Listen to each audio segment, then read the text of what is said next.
Okay, so here's the thing. I'm doing this for fun. I know all of you know me by now that have been following my page, my YouTube channel. I do workouts, but as you know, I show off my cats as well. And I thought it'd be funny to do a cats versus dogs thing. Okay, let me tell you, I love both of them equally. The thing is I do not have dogs, and I have my reasons why I do not have dogs. It's not because I hate them. I see I'm one of those weird people. You go walk in a park and somebody's walking their dog, and my husband has to stop me and tell me to leave the dog alone because I have to go up to the person walking the dog so I can see their dog. Okay, so I love dogs. Okay, so just so you know before we get started, the thing that's different about cats and dogs is dogs are very loyal. They're very easy to train. Um, they are really great service dogs for people who have health issues. Um, they come to you as soon as you call them. Um, they're loyal. They like everybody. They don't just go stick to one person, to one human. The bad thing about them is, which is gross to me, is they eat their vomit, they eat their food. Okay, my dog did that. All right. They they have to be babysat by somebody. You can't just go take a vacation even for 2 3 days without somebody to be able to be home to take care of the dog. You have to pay expensive fees for them in a kennel. So, there's lots of things with dogs that can be a problem, because of things like that. But dogs can be very sweet and a lot of fun.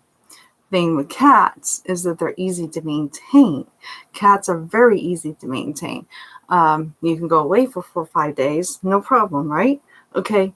Hey, girly. Oh, yeah, I'm gonna come there now at this time of night and visit you at Walmart. Very funny, girly. Nice try. Anyway, so here's the thing. I love cats because they're just as loyal. They're also just like a dog. They're in.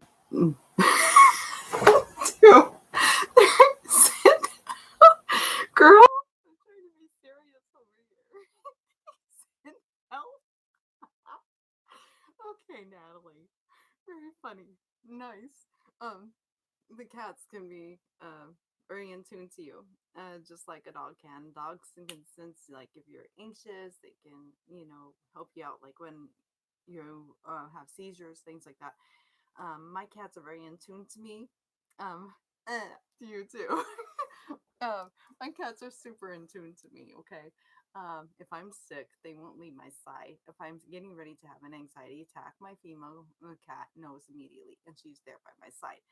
Cats are very low maintenance. They bathe themselves, they clean themselves. You don't have to give them a bath. You don't have to have a big yard for the dog to run around in, like cats to run around in, because most of the time are indoor. You don't have to take them for a walk every day. They don't need the exercise.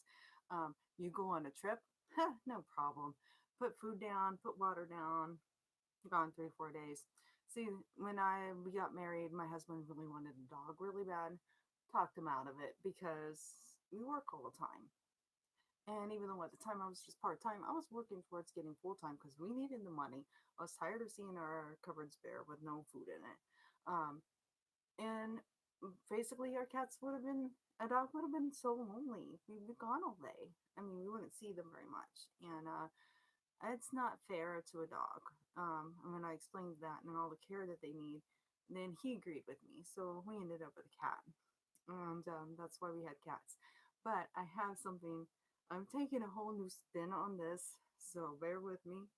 Um, there's more to the cat and dog story than just the animals. And the thing is that there's always those jokes that go around about a female is more like a cat and a male is more like a dog, correct? Okay. I don't like those analogies because I feel like women, not all women, are very independent and I don't need a man and blah, blah, blah.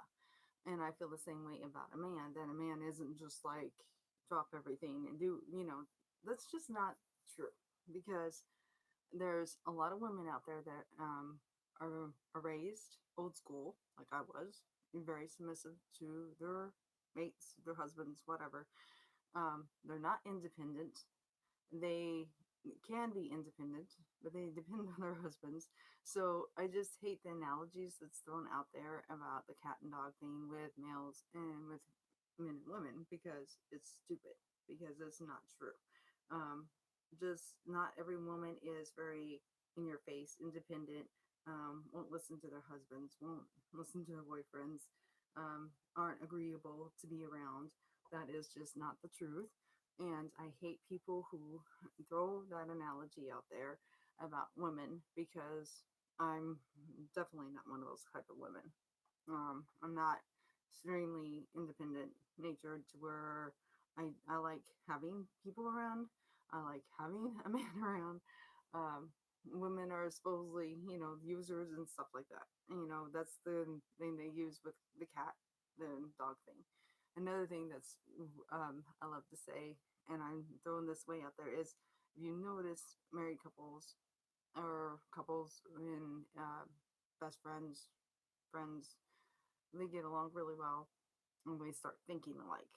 They start dressing alike, and they're like, and people start noticing it. They always laugh because after you've been married for a while, you start looking alike. It's because you start to think alike. It's because you have this connection. So, for example, I'm wearing green. Guess what my favorite colors are? Red and black. Um, so I put a post on like, who am I getting close to that I know personally that is really big on green. So I found out that there's two girls that I work with that really love the color green. Well, actually three. And so no wonder I'm in the mood for wearing green. Not my favorite colors is red and black, people. Red and black. Red and black. Look at me. I'm wearing green all the time, all the time. Thank you. Thank you for doing that to me, girl. Okay.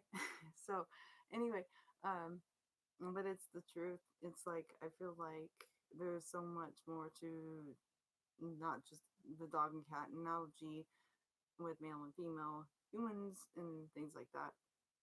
Because honestly, I feel like there's always that thing out there. Um, let's put it this way: you start thinking alike. There may be somebody out there for you that you don't even know is there yet. Start paying attention to the cues. Um, my husband had a Big Mac. Guess what I did that night? I dreamt all night long that I was going and eating a Big Mac in my dreams all night. Couldn't figure out why. It's the only thing I could dream about. Turned out he had a Big Mac that day. Okay, so now I want a Big Mac. I have a friend of mine that's not just a work friend, but she's also been doing the regular workouts with me on Tuesday mornings. All of a sudden, she likes red and black. That's my favorite color. I don't say it's my fault that you're probably all of a sudden in red and black mood. So I really believe that we're connected. I believe that, if there's somebody out there you're supposed to be with, let's say you're having a bad relationship, things aren't going right, and then all of a sudden things start happening, and then you start noticing that you guys are thinking this, and you and somebody else are thinking exactly the same. Like you post something, next thing you know, an hour later, they post something exactly the same or similar, and you're like, what the, when you notice that you're posting the same things, you're finishing each other's sentences, you're dressing in the same colors. It's really weird, but it's so cool that we're in a way we're connected. And I really believe it's true that we are connected psychologically and don't even realize it. I'm really looking forward to the future when, because as witness, we believe that God's kingdom will take over. Because I think then it will be perfect, and then we'll really be able to use it, and then we'll be have this telepathy thing that we'll be able to connect with everybody. But pay attention to the cues. Start paying attention to the cues. There's somebody out there for everybody. So any of my single friends that's been down on themselves, been depressed, stop. You guys are, all of you are beautiful people. You all have something to offer to somebody. That person is probably right in front of your face and you don't even know it.